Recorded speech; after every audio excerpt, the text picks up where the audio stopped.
when life gives you tangerines அப்படின்ற K drama உங்களுக்கும் ரொம்ப பிடிச்சிருந்துச்சு அப்படின்னா அந்த கே டிராமால வரக்கூடிய ஹீரோவுடைய இன்னும் சில படங்கள் இருக்கு. அதை நீங்க மிஸ் பண்ணாம பார்க்கணும். அது என்னென்ன படங்கள் அப்படின்றத இந்த வீடியோல பார்க்க போறீங்க.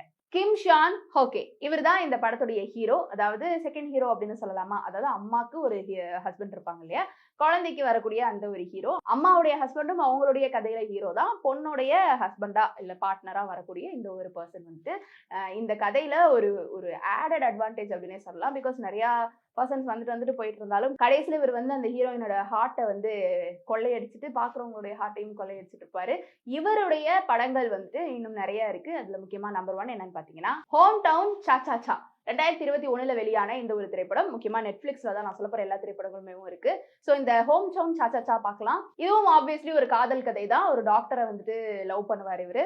அதுக்கப்புறமா ரொம்ப ஹாப்பி லவ்லி டவ்லியா வந்துட்டு இந்த ஒரு கதை போகும். நிறைய பெண்களுக்கு வந்து இந்த கே டிராமாலாம் வந்துட்டு ரொம்ப பிடிக்குது. இதுக்கு காரணமே என்னன்னா அந்த ஆண்கள் அந்த பெண்களை, அதாவது அந்த கே டிராமால வரக்கூடிய பெண்களை எப்படி ட்ரீட் பண்றாங்க அப்படின்றத பார்த்துதான். அந்த காதல் கதை அதெல்லாம் பார்த்து வந்து நிறைய பெண்களுக்கு ரொம்ப பிடிச்சி போயிடுது. அந்த மாதிரி இந்த ஒரு கே டிராமாவும் உங்களுக்கு ரொம்ப பிடிக்கும். நம்பர் 2 ஸ்டார்ட் அப் 2020 வெளியான இந்த ஒரு கே டிராமாவும் நீங்க பார்க்கலாம். இதுவுமே ஒரு டிஃபரெண்டான கதைக்களம். Number 3 welcome to Waikiki. முக்கியமா பார்ட் 2 வந்து பாருங்க. இது வந்து 2019 வெளியானது. இதுவுமே ரொம்ப நல்லா இருக்கும். Number 4 100 Days My Prince. இதுல வந்து கிரவுன் பிரின்ஸுக்கு ஒரு அட்வைசரா இருப்பாங்க. ஆனா இவருக்கு வந்து ஃபேஸ் பிளைண்ட்னஸ் இருக்கும்.